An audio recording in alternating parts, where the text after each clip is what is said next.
The next type of malware category is a backdoor, and it's a type of Trojan, and it's also a type of virus. As I mentioned, some of these are crossovers.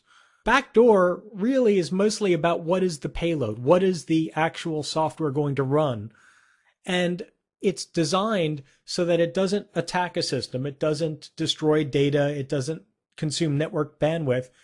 It allows you to re-enter a system. So it essentially opens up, if you will, a network port or a command prompt or a remote session so that you can get back into the system that you've targeted at any point with little or no authentication.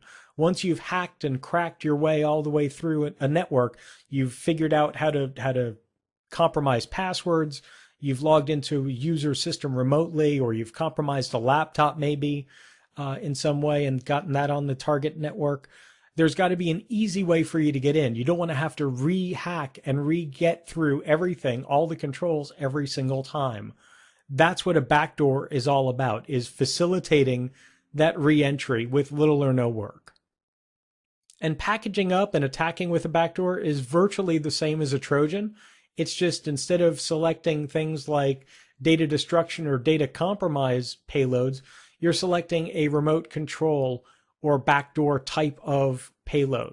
That's all it is. And the type of payload, the type of backdoor you install really depends entirely on how you want to administer the network or how you want to control things on the back end.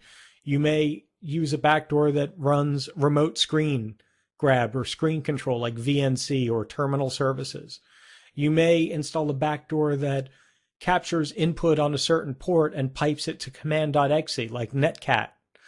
There's no right or wrong here. It really just depends on what you want to do and also what you think the target network administration will not detect. So if the target network is often administered by VNC connections, let's say, well, that's great. Maybe you want to install a backdoor that actually installs VNC, but installs it in a way that you can get to it with a specific port that you design or a password that you specify so that you can get to that server with VNC. And even if the network administration finds that VNC installed as a backdoor, they may just think, oh, well, it's actually just VNC. Looks like somebody installed it wrong or installed it in a bad place or used the wrong port number, that kind of thing.